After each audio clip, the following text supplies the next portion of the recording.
नमस्कार दर्शक बंधु आपण मानक पुणी थे स्वागत।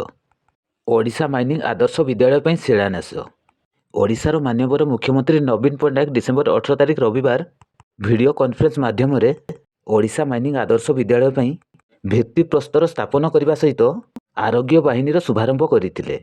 यही अवसर में बड़बिल ओएमसी आंचलिक अधिकारी अवनीकांत प्रधान सभापतित्व आयोजित कार्यक्रम में समाजसेवी पद्मश्री तुलसी मुंडा, चंपुआ विधायिका श्रीमती मीनाक्षी महंतो, बड़बिल पौराध्यक्ष लक्ष्मण महंतो और बीजेडी राज्य साधारण संपादक धनुजय सिद्धू जोग देते।